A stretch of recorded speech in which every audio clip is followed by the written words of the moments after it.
Amadou Ngom, bonjour. Bonjour. Vous êtes le président directeur général de Des Systèmes et des Hommes. Merci de nous recevoir. Comment s'est déroulée l'année 2012? Alors l'année 2012, comme vous savez, est une année un peu plus compliquée d'un point de vue de la croissance en France, et on l'a ressenti dans nos activités, avec un chiffre d'affaires qui s'est tassé. Si vous vous souvenez, sur 2011, on avait eu une croissance qui était plutôt de l'ordre de 30%. Ce chiffre d'affaires a baissé cette année de l'ordre de 5-8%. Donc les chiffres ne sont pas complètement arrêtés, mais on s'attend à un consolidé qui sera moins important que l'année d'avant. Avec en particulier un chiffre d'affaires qui va tourner autour de un peu plus de 18 millions d'euros, avec un nombre de consultants qui sera aux alentours de 190 consultants, présents, comme vous le savez, en France, à Genève et en Inde. Comment différenciez-vous les projets entre les projets pour Des Systèmes et des Hommes et les projets pour Talentis, votre filiale? La plupart de nos projets, Talentis intervient en amont des projets sur des problématiques de conseil, de redéfinition de process, d'accompagnement des métiers sur les projets de mise en œuvre des systèmes d'information, alors que les consultants de Des Systèmes et des Hommes, qui sont donc par définition plus des consultants proches de la technique, vont travailler sur l'implémentation du système d'information.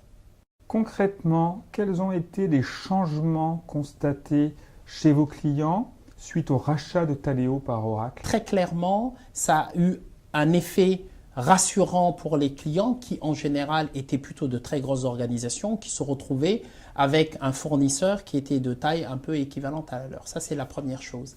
La deuxième chose, c'est que Oracle a tiré profit de la qualité de Taleo, du produit en lui-même, pour penser l'évolution de son système du système d'information et du logiciel PeopleSoft vers une nouvelle version qui s'appelle Fusion, qui très clairement sur la partie recrutement intègre les processus que Taleo avait déjà pris en compte dans ses versions précédentes. Selon vous, Oracle a-t-il réellement pris le virage du cloud?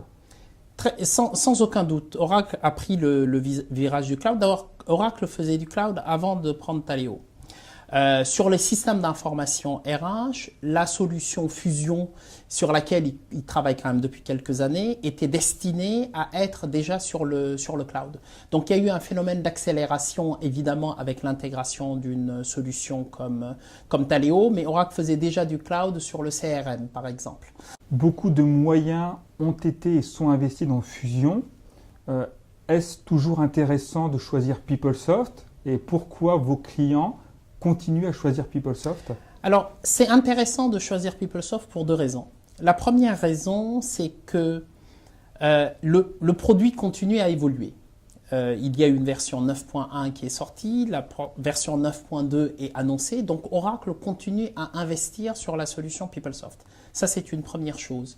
Une deuxième chose, c'est que les clients qui ont investi massivement sur le socle de leur système d'information RH autour de PeopleSoft vont avoir la possibilité de faire une transition à leur rythme vers une solution de type Fusion.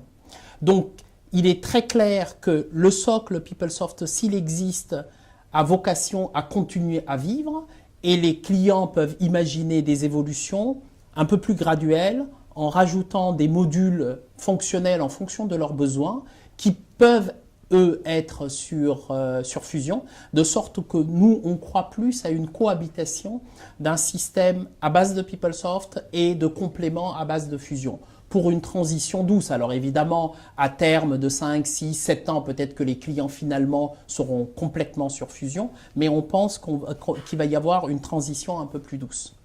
Amadou Ngom, merci beaucoup. Merci à vous.